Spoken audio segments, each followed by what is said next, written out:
Marsinah. Mungkin banyak generasi muda yang tidak familiar dengan nama ini ya.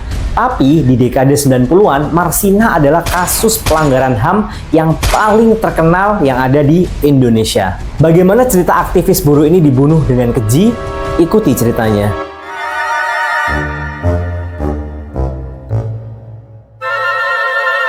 Siapa itu Marsinah? Marsinah adalah aktivis buruh yang dibunuh dengan keji pada masa Orde Baru.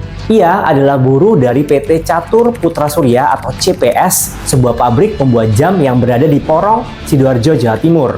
Semasa hidup, Marsinah dikenal vokal menyuarakan hak-hak kaum buruh. Perjuangan Marsinah pun terpaksa terhenti setelah ia diculik, disiksa, diperkosa, hingga dibunuh pada 8 Mei 1993. Jenazah Marsinah ditemukan dalam kondisi mengenaskan di sebuah gubuk di daerah Wilangan, Nganjuk, Jawa Timur, sekitar 200 km dari tempatnya bekerja pada 9 Mei 1993. Pembunuhan Marsinah pun menjadi salah satu kasus pelanggaran hak asasi manusia yang paling berat yang pernah terjadi di Indonesia dan menarik perhatian dunia. Bagaimana kronologi pembunuhan Marsinah? Marsinah lahir pada 10 April 69 di Nglundo, Nganjuk, Jawa Timur. Ia merupakan anak kedua dari 3 bersaudara yang semuanya perempuan. Kakaknya bernama Marsini dan adiknya bernama Wijiati. Sementara itu, ayah Marsinah bernama Astin dan ibunya adalah Sumini. Keluarga mereka tinggal di Desa Nglundo, Kecamatan Sukomoro, Kabupaten Nganjuk. Ketika Marsinah berusia 3 tahun, sang ibu meninggal dunia. Setelah itu ayahnya menikah lagi. Kemudian Marsinah diasuh neneknya Pairah yang tinggal bersama paman dan bibinya. Sejak kecil Marsinah sudah terbiasa bekerja keras. Sepulang sekolah, ia selalu membantu neneknya menjual gabah dan jagung. Para guru dan teman-teman sekolah dasar tempat Marsinah belajar menceritakan, ia adalah seorang anak perempuan yang pintar, suka membaca dan juga kritis. Setamat SD, Marsinah melanjutkan pendidikan ke SMP Negeri 5 Nganjuk. Setelah lulus SMP pada tahun 82, Marsinah kemudian mengenyam pendidikan lanjutan di SMA Muhammadiyah dengan bantuan biaya dari pamannya. Marsinah sempat bercita-cita berkuliah di Fakultas Hukum.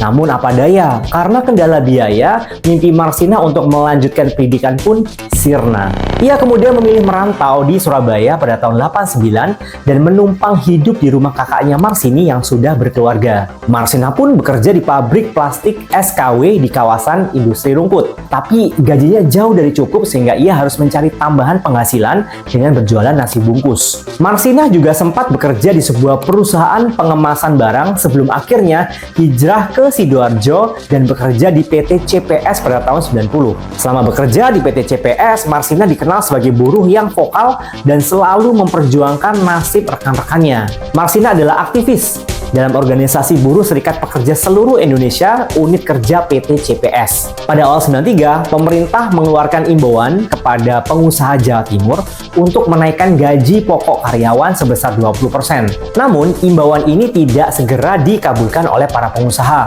termasuk oleh PT CPS tempat Marsinah bekerja. Alhasil, hal itu memicu unjuk rasa dari para buruh yang menuntut kenaikan upah. Pada 2 Mei 93, Marsinah terlibat dalam rapat perencanaan unjuk rasa yang digelar di Tanggulangin, Sidoarjo. Pada 3 Mei 93, para buruh mencegah teman-temannya bekerja untuk melakukan aksi mogok. Namun, Komando Rayon Militer setempat langsung turun tangan untuk mencegah aksi buruh PT CPS ini. Keesokan harinya, para buruh mogok total dan mengajukan 12 tuntutan kepada PT CPS. Salah satu tuntutan buruh adalah kenaikan gaji pokok dari Rp1.700 per hari menjadi Rp2.250 per hari. Selain itu, mereka juga meminta tunjangan Rp550 per hari yang tetap bisa didapatkan ketika buruh absen. Marsinah pun menjadi salah satu dari 15 orang perwakilan buruh yang melakukan perundingan dengan pihak perusahaan. Ia masih terlibat dalam perundingan-perundingan hingga 5 Mei 93. Pada siang hari, tanggal 5 Mei 93, sebanyak 13 buruh yang dianggap menghasut rekan-rekannya untuk berunjuk rasa digiring ke Komando Distrik Militer Sidoarjo. Mereka kemudian dipaksa mengundurkan diri dari PT CPS karena dituduh telah menggelar rapat gelap dan mencegah karyawan lain bekerja. Kala itu, Marsinah dikabarkan sempat mendatangi Kodim Sidoarjo untuk menanyakan keberadaan 13 rekannya yang sebelumnya digiring ke sana. Namun, sekitar pukul 10 malam pada tanggal 5 Mei 93, Marsinah menghilang. Keberadaan Marsinah tidak diketahui lagi hingga jasadnya ditemukan dalam kondisi mengenaskan di Nganjuk pada 9 Mei 93. Berdasarkan hasil otopsi, Marsina diketahui telah meninggal dunia 1 hari sebelum jenazahnya ditemukan, yakni pada 8 Mei 93. Adapun penyebab kematian Marsina adalah penganiayaan berat. Selain itu, Marsina juga diketahui telah diperkosa. Kasus pembunuhan Marsina mendapatkan reaksi keras dari masyarakat dan para aktivis HAM. Para aktivis kemudian membentuk Komite Solidaritas untuk Marsina dan menuntut pemerintah menyelidiki dan mengadili para pelaku pembunuhan. Seperti diberitakan Harian Kompas pada 10 November 93, Presiden Soeharto meminta agar kasus Marsina diusut dengan tuntas. Soeharto juga menekankan agar kasus pembunuhan Marsina ini tidak ditutup-tutupi. Sebelum pidato Soeharto pada 30 September 93, pemerintah telah membentuk tim terpadu Bakors Tanasda Jawa Timur untuk menyelidiki kasus Marsina. Selanjutnya, 8 orang petinggi PT CPS ditangkap secara diam-diam dan tanpa prosedur resmi. Salah satu orang yang ditangkap adalah Kepala Personalia PT CPS Mutiari yang kala itu sedang hamil. Selain itu, pemilik PT CPS Yudi Susanto juga turut ditangkap dan diinterogasi. Selama proses penyelidikan dan penyidikan, tim terpadu telah menangkap serta memeriksa 10 orang yang diduga terlibat pembunuhan Marsina. Dari hasil penyelidikan itu disebutkan bahwa Suprapto, seorang pekerja di bagian kontrol PT CPS, menjemput Marsina dengan sepeda motornya di dekat rumah kos aktivis buruh itu. Marsina kemudian disebut dibawa ke rumah Yudi Susanto di Jalan Puspita, Surabaya. Setelah 3 hari disekap, Marsina disebut dibunuh oleh Suwono, seorang sapam PT CPS. Pemilik PT CPS Yudi Susanto kemudian dijatuhi vonis 17 tahun penjara. Sementara itu, beberapa staf PT CPS dijatuhi hukuman sekitar 4 hingga 12 tahun. Akan tetapi, Yudi Susanto kala itu kukuh menyatakan tidak terlibat dalam pembunuhan Marsina dan dirinya hanya menjadi kambing hitam. Ia kemudian naik banding ke pengadilan tinggi dan dinyatakan bebas.